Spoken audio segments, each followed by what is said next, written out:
Hi മക്കളെ, welcome back. എല്ലാവർക്കും wings അക്കാദമിയുടെ പുതിയൊരു വീഡിയോയിലേക്ക് സ്വാഗതം. അപ്പോൾ നമ്മുടെ വെക്കേഷൻ ഒക്കെ കഴിഞ്ഞ് എല്ലാവരും സ്കൂളിലേക്കൊക്കെ പോയി, സ്കൂളും ട്യൂഷൻ ക്ലാസ്സിലേക്കൊക്കെ പോയി പഠിക്കാനൊക്കെ എല്ലാവരും റെഡിയായി. എല്ലാവരും സ്കൂളിലൊക്കെ ക്ലാസ് തുടങ്ങി, ട്യൂഷൻ ക്ലാസ്സുകളൊക്കെ നേരത്തെ തന്നെ ക്ലാസ് ഒക്കെ തുടങ്ങി, എല്ലാവരും പഠിക്കാൻ റെഡി ആയിട്ടിരിക്കുകയാണ്. അപ്പോൾ നമ്മൾ പഠിക്കാൻ തന്നെ റെഡിയാണ്. അപ്പോൾ നമ്മൾ നിങ്ങളെ പഠിപ്പിക്കാനായിട്ട് നിങ്ങളുടെ മുന്നിലേക്ക് ഇതാ വിങ്സ് അക്കാദമി എത്തിയിട്ടുണ്ട്. അപ്പോൾ നമ്മൾ ഇന്ന് എന്നത്തെയും പോലെ എന്താണ്, ഞാനാണോ നിൽക്കുന്നത് അല്ലെ ഫാസിൽ സാറാണോ നിൽക്കുന്നത്? ഫാസിൽ സാറാണെങ്കിൽ ഏത് വിഷയമാണ് പഠിപ്പിക്കുക? ഹിസ്റ്ററി ആണ്. അപ്പോൾ ഇന്ന് ഞാൻ നിങ്ങളുടെ മുന്നിലേക്ക് ഏത് വിഷയം പഠിപ്പിക്കാൻ ഹിസ്റ്ററിയിലെ ഫസ്റ്റ് ചാപ്റ്റർ ആയ revolutions that influenced the world അഥവാ ലോകത്തെ സ്വാധീനിച്ച വിപ്ലവങ്ങൾ എന്ന ചാപ്റ്ററിലെ ഇമ്പോർട്ടന്റ് ക്വസ്റ്റ്യൻസ് ഡിസ്കസ് ചെയ്യാനാണ് നമ്മൾ ഇന്ന് നിങ്ങളുടെ മുന്നിലേക്ക് എത്തിയിരിക്കുന്നത്. അപ്പോൾ ആ ഒരു ചാപ്റ്ററുടെ പ്രത്യേകത പറയുകയാണെങ്കിൽ, ആ ഒരു ചാപ്റ്ററിൽ ഭൂരിഭാഗവും നമുക്ക് പഠിക്കാനുള്ളത് എസ്സേ ക്വസ്റ്റ്യൻസ് ആണ്. ആ ചാപ്റ്റർ നിങ്ങൾ എഴുതി വെച്ചോ. ഈ ഫസ്റ്റ് ചാപ്റ്ററിൽ നിന്നായിരിക്കും നിങ്ങൾക്ക് ഓണ പരീക്ഷയ്ക്കും അതുപോലെ SSLC മോഡൽ എക്സാമിനും SSLC ഫൈനൽ എക്സാമിനും നിങ്ങൾക്ക് എസ്സേ ക്വസ്റ്റ്യൻ വരുന്ന ഒരു ക്വസ്റ്റ്യൻ ഈ ചാപ്റ്ററിൽ നിന്നായിരിക്കും. നമ്മുടെ ഫസ്റ്റ് ചാപ്റ്ററിൽ നിന്നായിരിക്കും, ഹിസ്റ്ററിയിലെ ഫസ്റ്റ് ചാപ്റ്ററിൽ നിന്നായിരിക്കും. അപ്പോൾ ഈ ഒരു ചാപ്റ്റർ വളരെ പക്കയായിട്ട് നമ്മൾ എന്ത് ചെയ്യണം? ഇന്ന് മുതലേ അല്ലെങ്കിൽ ഇപ്പോൾ മുതലേ, ഈ ജൂൺ മുതലേ തന്നെ എന്ത് ചെയ്യണം മക്കളെ? പഠിച്ചു തുടങ്ങണം. എന്നാൽ മാത്രമേ ആ ഒരു സമയം ആകുമ്പോഴേക്കും നമുക്ക് നല്ല രീതിക്ക് ഈ ഒരു ചാപ്റ്റർ എന്ത് ചെയ്യാൻ പറ്റുള്ളൂ? എഴുതാനായിട്ട് പറ്റുള്ളൂ. അപ്പോൾ ഈ ഒരു ചാപ്റ്ററിൽ വരുന്ന എസ്സേ ക്വസ്റ്റ്യൻസ് ഏതൊക്കെയാണെന്ന് വെച്ചാൽ നമുക്ക് പ്രധാനമായിട്ടും 4 എസ്സേസ് ആണ് വരുന്നത്. അതിൽ ഒന്നാമത്തതാണ് അമേരിക്കൻ വാർ ഓഫ് ഇൻഡിപെൻഡൻസ്. ഒന്നാമത്തത് അമേരിക്കൻ വാർ ഓഫ് ഇൻഡിപെൻഡൻസ് അഥവാ അമേരിക്കൻ സ്വാതന്ത്ര്യ സമരം. രണ്ടാമത്തതാണ് മക്കളെ, രണ്ടാമത്തതാണ് ഫ്രഞ്ച് റെവല്യൂഷൻ അഥവാ ഫ്രഞ്ച് വിപ്ലവം, ഫ്രഞ്ച് റെവല്യൂഷൻ. മൂന്നാമത്തതാണ് ലാറ്റിൻ അമേരിക്കൻ റെവല്യൂഷൻ. പക്ഷേ ആ മൂന്നാമത്തെ ലാറ്റിൻ അമേരിക്കൻ റെവല്യൂഷൻ ഒരിക്കലും SSLCക്ക് ചോദിക്കാൻ പോകുന്നില്ല. ഈ ലാറ്റിൻ അമേരിക്കൻ റെവല്യൂഷനിൽ നിന്ന് 3-4 മാർക്കിനുള്ള ക്വസ്റ്റ്യൻ വന്നു എന്നുള്ളത് നമുക്ക് പറയാൻ പറ്റുള്ളൂ. അതും വരികയാണെങ്കിൽ ഓണപരീക്ഷയ്ക്കോ ക്രിസ്മസ് എക്സാമിനോ ആയിട്ട് തന്നെയായിരിക്കും ഒരു SSLCക്ക് ലാറ്റിൻ അമേരിക്കൻ റെവല്യൂഷനിൽ നിന്ന് ഒരു ചോദ്യം നമ്മൾ അങ്ങനെ പ്രതീക്ഷിക്കേണ്ടതില്ല. ഓക്കെ, അപ്പൊ മൂന്നാമത്തെ എസ്സേ ക്വസ്റ്റ്യൻ നമുക്ക് വരുന്നത് റഷ്യൻ റെവല്യൂഷൻ ആണ്. റഷ്യൻ റെവല്യൂഷൻ അഥവാ റഷ്യൻ വിപ്ലവം. ഏറ്റവും അവസാനത്തേതാണ് ചൈനീസ് റെവല്യൂഷൻ അഥവാ ചൈനീസ് വിപ്ലവം. അപ്പോൾ ഈ 4 റെവല്യൂഷൻ നമ്മൾ നന്നായിട്ട് പഠിച്ചു കഴിഞ്ഞാൽ നമ്മൾക്ക് SSLCക്ക് 6 മാർക്കോ അല്ലെങ്കിൽ 8 മാർക്കോ നമ്മൾക്ക് ലഭിച്ചേക്കാം. 6 മുതൽ 8 മാർക്ക് വരെയാണ് നിങ്ങളുടെ എസ്സേ ക്വസ്റ്റ്യന്റെ വെയിറ്റേജ് വരാം. അപ്പോൾ 6 മാർക്ക് മുതൽ 8 മാർക്കിനിടയിലുള്ള ഒരു മാർക്ക് ഈ ഒരു ചാപ്റ്ററിൽ നിന്ന് ഓണപരീക്ഷയ്ക്കായാലും SSLCക്കായാലും ഈ റെവല്യൂഷൻസ് എല്ലാം പഠിച്ചാൽ നമ്മൾക്ക് കിട്ടും. അപ്പോൾ നമുക്ക് ആദ്യം മുതലേ തന്നെ എന്ത് ചെയ്യാം? ഇന്ന് നമ്മൾ 2 റെവല്യൂഷൻസ് ആണ് നിങ്ങൾക്ക് പഠിപ്പിച്ചിരുന്നത്. അമേരിക്കൻ വാർ ഓഫ് ഇൻഡിപെൻഡൻസും ഫ്രഞ്ച് റെവല്യൂഷനുമാണ് എസ്സേ ആയിട്ട് നമ്മൾ ഡിസ്കസ് ചെയ്യുന്നത്. ഈ ഒരു ചാപ്റ്ററിന്റെ ബാക്കി 2 എസ്സേസ് നമ്മൾ ലൈവ് വെച്ചിട്ടായാലും അങ്ങനെയുള്ള ക്ലാസ്സുകളിലൂടെ നിങ്ങൾക്ക് പറഞ്ഞു തരുന്നതാണ്. ബാക്കിയുള്ള 2 റെവല്യൂഷനിലെ മെയിൻ ക്വസ്റ്റ്യൻസ് അല്ലെങ്കിൽ മെയിൻ ടോപ്പിക്സ് മാത്രമാണ് ഇന്നത്തെ ഈ ഒരു ക്ലാസ്സിൽ ചെറിയൊരു ക്ലാസ്സിൽ എടുക്കുന്നത്. അപ്പോൾ ആദ്യത്തെ 2 റെവല്യൂഷൻ നമ്മൾ വളരെ സെറ്റ് ആയിട്ട് പക്കയായിട്ട് തന്നെ പഠിക്കും. ബാക്കിയുള്ള 2 ക്വസ്റ്റ്യൻസ് അല്ലെങ്കിൽ ബാക്കിയുള്ള 2 റെവല്യൂഷൻസ് നമ്മൾ അടുത്തൊരു ദിവസം ലൈവ് വെച്ചിട്ടോ അല്ലാതെയൊക്കെ ആയിരിക്കും നമ്മൾ പഠിക്കുന്നത്. അപ്പോൾ നമുക്ക് വേഗം തന്നെ എന്ത് ചെയ്യാം? പഠിച്ചു തുടങ്ങാം. അപ്പോൾ ആദ്യം നമുക്ക് അമേരിക്കൻ വാർ ഓഫ് ഇൻഡിപെൻഡൻസ് അല്ലെങ്കിൽ അമേരിക്കൻ റെവല്യൂഷൻ, അമേരിക്കൻ സ്വാതന്ത്ര്യ സമരം, അമേരിക്കൻ വിപ്ലവത്തിൽ നമുക്ക് ആദ്യം പഠിക്കാനുള്ളത്, ആദ്യത്തെ ഒരു ടോപ്പിക് ആയിട്ട് പഠിക്കാനുള്ളത് മെർക്കന്റിലിസം ആണ്. പക്ഷെ നിങ്ങളോട് എസ്സേ എഴുതാൻ പറഞ്ഞു കഴിഞ്ഞാൽ നിങ്ങൾ എന്തെഴുതണം? 16-ാം നൂറ്റാണ്ടിൽ അമേരിക്കയിലേക്ക് ആര് കുടിയേറി പാർക്കാൻ തുടങ്ങി, ആര് മൈഗ്രേറ്റ് ചെയ്യാൻ തുടങ്ങി? 16th സെഞ്ചുറിയിൽ അമേരിക്കയിലേക്ക് നമ്മുടെ ബ്രിട്ടീഷുകാർ അഥവാ യൂറോപ്യൻസ് അമേരിക്കയിലേക്ക് മൈഗ്രേറ്റ് ചെയ്യാൻ, കുടിയേറി പാർക്കാൻ തുടങ്ങി. ഈ കുടിയേറ്റത്തിന്റെ, ഈ മൈഗ്രേഷന്റെ ഏറ്റവും പ്രധാനപ്പെട്ട ലക്ഷ്യം, എയിം എന്തായിരുന്നു മക്കളെ? അവരെ എക്സ്പ്ലോയിറ്റ് ചെയ്യുക എന്നുള്ളതായിരുന്നു, ചൂഷണം ചെയ്യുക എന്നത് തന്നെയായിരുന്നു. അങ്ങനെ അതിന്റെ ഭാഗമായി 18-ാം നൂറ്റാണ്ടിൽ 18th സെഞ്ചുറിയിൽ അമേരിക്കയിൽ ബ്രിട്ടീഷ് അല്ലെങ്കിൽ ബ്രിട്ടൻ 13 കോളനി സ്ഥാപിച്ചു. എത്ര കോളനിയാണ് മക്കളെ? 13 കോളനികൾ ആര് സ്ഥാപിച്ചു? നമ്മുടെ ബ്രിട്ടൻ അമേരിക്കയിൽ സ്ഥാപിച്ചു. അപ്പോൾ ഇതൊക്കെയാണ് ഇൻട്രൊഡക്ഷൻ പോലെ ഈ ഒരു എസ്സേ എഴുതി തുടങ്ങുമ്പോൾ നിങ്ങൾ എഴുതേണ്ട ടോപ്പിക്. അത് കഴിഞ്ഞാൽ നമ്മൾ വളരെ പ്രധാനപ്പെട്ട മെർക്കന്റിലിസത്തിലേക്ക് എത്തുന്നു. ഈ ഒരു ചാപ്റ്ററിൽ, ഈ ഒരു എസ്സേയിൽ എന്തായാലും ചോദിക്കാൻ എസ്സേ ആയിട്ടും ഓണപരീക്ഷയ്ക്ക് അല്ലാതെയും എസ്സേ അല്ലാതെ 4 മാർക്കിനോ 5 മാർക്കിനോ ചോദിക്കാൻ സാധ്യതയുള്ള ഒരു ടോപ്പിക് കൂടിയാണ് മക്കളെ മെർക്കന്റിലിസം ആൻഡ് ഇറ്റ്സ് ലോസ് അഥവാ മെർക്കന്റിലിസവും അതിന്റെ നിയമങ്ങളും. Very very very important question മക്കളെ. അപ്പോൾ അത് എന്തായാലും തീർച്ചയായും നിങ്ങൾ നോക്കി തന്നെ വെച്ചേക്കാം. ആ ഒരു ചാപ്റ്റർ പഠിക്കുമ്പോൾ, ഈ ഒരു ടോപ്പിക് പഠിക്കുമ്പോൾ ഇത് അരച്ച് കളിക്കാൻ കൂടെ എന്ത് ചെയ്തേക്കാം, പഠിച്ചു വെച്ചേക്കാം. അപ്പോൾ ആദ്യം നമുക്ക് പഠിക്കാനുള്ളത് എന്താണ് മെർക്കന്റിലിസം എന്നാണ്. മെർക്കന്റിലിസം എന്ന് പറഞ്ഞാൽ അമേരിക്കൻ കോളനികളെ ബ്രിട്ടൻ എന്തായിട്ടാണ് കണക്കാക്കിയത്, അവർക്ക് വേണ്ട റോ മെറ്റീരിയൽസ്, അവരുടെ വ്യവസായങ്ങൾക്ക് ആവശ്യമായ, ഇൻഡസ്ട്രീസിന് ആവശ്യമായ റോ മെറ്റീരിയൽസ് അഥവാ അസംസ്കൃത വസ്തുക്കൾ ശേഖരിച്ചു കൊണ്ടുപോകാനുള്ള കേന്ദ്രമായും, അതുപോലെ അവരുണ്ടാക്കുന്ന സാധനങ്ങൾ വിറ്റഴിക്കാനുള്ള, കൊണ്ടുവന്ന് വിൽക്കാനുള്ള ഒരു കമ്പോളമായും, ഒരു മാർക്കറ്റായിട്ടുമാണ് അമേരിക്കൻ കോളനികളെ ആര് കണക്കാക്കിയത്, ബ്രിട്ടൻ കണക്കാക്കിയത്. ആ ഒരു നയത്തെ ബ്രിട്ടൻ നടപ്പിലാക്കിയ ഈ ഒരു നിയമത്തെയാണ് മക്കളെ എന്ത് പേരിട്ട് വിളിക്കുന്നത്, മെർക്കന്റലിസം എന്ന് വിളിക്കുന്നത്. എന്ത് വിളിക്കുന്നത് മക്കളെ, mercantilism. British treated American colonies as the centre for collecting the raw materials and a centre for selling their product. എന്താണ്, അവരുടെ ആവശ്യമായ, അവരുടെ വ്യവസായങ്ങൾക്ക് ആവശ്യമായ അസംസ്കൃത വസ്തുക്കൾ ശേഖരിക്കാനുള്ള കേന്ദ്രമായും, അതുപോലെ തന്നെ ഉൽപ്പന്നങ്ങൾ വിറ്റഴിക്കാനുള്ള കമ്പോളമായും, കേന്ദ്രമായും അമേരിക്കൻ കോളനികളെ ബ്രിട്ടൻ കണക്കാക്കുന്നു. ആ ഒരു നയത്തെ, ഈ ഒരു നിയമത്തെയാണ് മെർക്കന്റലിസം എന്ന് വിളിക്കുന്നത്. അപ്പോൾ മെർക്കന്റലിസം ചോദിക്കാറുണ്ട്, വെരി വെരി ഇമ്പോർട്ടന്റ് ക്വസ്റ്റ്യൻ ആണ്. അപ്പോൾ അത് പഠിക്കാതെ നിങ്ങൾ എന്ത് ചെയ്യരുത്, പരീക്ഷയ്ക്കൊന്നും പോകാൻ പാടില്ല. ഓക്കെ, അപ്പോ മെർക്കന്റലിസം മാത്രമല്ല ടെക്സ്റ്റ് ബുക്കിലുള്ളത്. ആ മെർക്കന്റലിസത്തിന് 5 നിയമങ്ങളാണ് ടെക്സ്റ്റിൽ പറയുന്നത്. ആ മെർക്കന്റലിസം എന്ന് പറയുന്ന ആ പോളിസിക്ക്, ആ ഒരു നയത്തിന് 5 നിയമങ്ങൾ ബ്രിട്ടൻ പറഞ്ഞിട്ടുണ്ടായിരുന്നു. ആ 5 നിയമങ്ങൾ എന്താണെന്ന് കൂടി പരീക്ഷയ്ക്ക് ചോദിക്കാറുണ്ട്. അപ്പോ ഒന്നാമത്തതാണ്, കോളനികളിൽ നിന്നോ കോളനികളിലേക്കോ കൊണ്ടുപോകുന്ന സാധനങ്ങൾ ഇംഗ്ലീഷ് കപ്പലുകളിലോ അഥവാ കോളനികളിൽ നിർമ്മിച്ച കപ്പലുകളിലോ ആയിരിക്കണം. അതായത് ഏതെങ്കിലും സാധനങ്ങൾ കോളനിയിലേക്ക് കൊണ്ടുവരികയാണെങ്കിലോ, ഈ കോളനിയിൽ ഉണ്ടാക്കുന്ന സാധനങ്ങൾ വേറെ ഏതെങ്കിലും രാജ്യത്തേക്ക് കൊണ്ടുപോവുകയാണെങ്കിലോ ഏത് കപ്പൽ മാത്രമേ ഉപയോഗിക്കാവൂ, ബ്രിട്ടൻ അഥവാ ഇംഗ്ലീഷുകാർ നിർമ്മിച്ച, ബ്രിട്ടൻ നിർമ്മിച്ച കപ്പലിൽ മാത്രമായിരിക്കണം. അല്ലെങ്കിൽ അവർ കോളനികളിൽ വെച്ച് പണിത കപ്പലിൽ മാത്രം ആയിരിക്കണം. ഇനി രണ്ടാമത്തതാണ്, product of the colonies must be only be exported to England. ഈ ഒരു പോയിന്റിനെ ഇങ്ങനെ പഠിച്ചാലും നിങ്ങൾക്ക് പരീക്ഷയ്ക്ക് ഫുൾ മാർക്ക് കിട്ടും. ഓക്കെ, ഷോർട്ടാക്കി പഠിക്കേണ്ടവർക്ക് ഷോർട്ടാക്കി പഠിക്കാം, എല്ലാവർക്കും മൊത്തത്തിൽ പറഞ്ഞു പഠിക്കുന്നതുകൊണ്ട് യാതൊരു കുഴപ്പവുമില്ല. അപ്പോ കോളനിയിലെ ഉൽപ്പന്നങ്ങൾ ആർക്ക് മാത്രമേ വിറ്റഴിക്കാൻ പാടുള്ളൂ, ഇംഗ്ലണ്ടിന് മാത്രമേ വിൽക്കാൻ പാടുള്ളൂ. കോളനിയിൽ ഉണ്ടാക്കുന്ന എന്തൊരു സാധനവും വേറെ ഒരു രാജ്യവുമായിട്ട് വിൽക്കാൻ ആര് സമ്മതിച്ചിരുന്നില്ല, ബ്രിട്ടൻ അഥവാ ഇംഗ്ലണ്ട് സമ്മതിച്ചിരുന്നില്ല. അത് ആരോടും മാത്രം, അല്ലെങ്കിൽ ആർക്ക് മാത്രം വിൽക്കാൻ പാടുള്ളൂ എന്നുള്ള നിയമം കൊണ്ടുവന്നു. ബ്രിട്ടന് മാത്രം അഥവാ ഇംഗ്ലണ്ടിന് മാത്രം അമേരിക്ക കച്ചവടം ചെയ്യാൻ പാടുള്ളൂ എന്നൊരു നിയമം ആര് കൊണ്ടുവന്നു, ഇംഗ്ലണ്ട് കൊണ്ടുവന്നു. മൂന്നാമത്തതാണ്, അവിടുത്തെ പ്രധാനപ്പെട്ട പ്രമാണങ്ങൾ, ഡോക്യുമെന്റ്സ്, വർത്തമാന പത്രങ്ങൾ, ന്യൂസ് പേപ്പർ, ലഘുലേഖ, പാംഫ്ലെറ്റ്സ്, ലൈസൻസ്, ഇതുപോലുള്ള പ്രധാനപ്പെട്ട എല്ലാ സാധനങ്ങളിലും, എല്ലാ രേഖകളിലും എന്ത് ചെയ്യണം, ബ്രിട്ടന്റെ സിംബൽ പതിപ്പിക്കണം എന്ന നിയമം ആര് കൊണ്ടുവന്നു, ബ്രിട്ടൻ കൊണ്ടുവന്നു. അമേരിക്കൻ കോളനികളിലെ എല്ലാ പ്രധാനപ്പെട്ട ഡോക്യുമെന്റിലും എന്ത് ചെയ്യണം, ബ്രിട്ടന്റെ സിംബൽ പതിപ്പിക്കണം എന്ന നിയമം ആര് കൊണ്ടുവന്നു, ബ്രിട്ടൻ കൊണ്ടുവന്നു. ഇനി കോളനിയിൽ ബ്രിട്ടൻ നിലനിർത്തിയിട്ടുള്ള പട്ടാളക്കാർക്ക്, ട്രൂപ്സിന് എന്ത് കൊടുക്കണം, ഫുഡ് ആൻഡ് ക്വാർട്ടേഴ്സ് കൊടുക്കണം. ഭക്ഷണവും താമസ സൗകര്യവും കോളനിയിലെ ജനങ്ങൾ കൊടുക്കണം. ബ്രിട്ടന്റെ പട്ടാളത്തിന് കഴിക്കാനുള്ള ഭക്ഷണവും താമസിക്കാനുള്ള സ്ഥലവും അമേരിക്കയിലെ ജനങ്ങൾ കൊടുക്കണമെന്നും ബ്രിട്ടൻ നിയമം കൊണ്ടുവന്നു. അതുപോലെ തന്നെ അമേരിക്കയിലേക്ക് ഇറക്കുമതി ചെയ്ത തേയില, ചായല, ഗ്ലാസ്, കടലാസ്, പേപ്പർ പോലുള്ള സാധനങ്ങൾക്ക് ഈ അമേരിക്കയിലെ ജനങ്ങൾ ആർക്കു നികുതി കൊടുക്കേണ്ടി വരുന്നു, ബ്രിട്ടന് നികുതി കൊടുക്കേണ്ടി വരുന്നു. അങ്ങനെ പലതരത്തിൽ നമ്മുടെ അമേരിക്കയെ ചൂഷണം ചെയ്യുക എന്നുള്ളത് തന്നെയായിരുന്നു ആരുടെ ലക്ഷ്യം, നമ്മുടെ ഈ ബ്രിട്ടന്റെ ലക്ഷ്യം. അപ്പോ മെർക്കന്റിലിസം, മെർക്കന്റിലിസ്റ്റ് ലോസ് ഇത് ചോദിക്കാറുണ്ട്. എസ്സേയിലും നിങ്ങൾ ഇത് എഴുതേണ്ടതാണ്. ഇനി എസ്സേ അല്ലാതെയും ഇത് 4 മാർക്കിനും 5 മാർക്കിനും ഓണപരീക്ഷയ്ക്ക് അടക്കം പലപ്പോഴും ചോദിച്ചിട്ടുള്ളതാണ്. അപ്പോൾ എസ്സേ എഴുതുമ്പോൾ ആദ്യം ഇൻട്രൊഡക്ഷൻ പോലെ 16-ാം നൂറ്റാണ്ടിൽ വന്നതും 18-ാം നൂറ്റാണ്ടിൽ കോളനി സ്ഥാപിച്ച കഥയും എഴുതാം. 18th സെഞ്ചുറിയിൽ കോളനി സ്ഥാപിച്ച കഥ എഴുതി കഴിഞ്ഞാൽ നേരെ മെർക്കന്റിലിസവും അതിന്റെ നിയമങ്ങളും, മെർക്കന്റിലിസം ആൻഡ് ഇറ്റ്സ് ലോസ് എഴുതാം.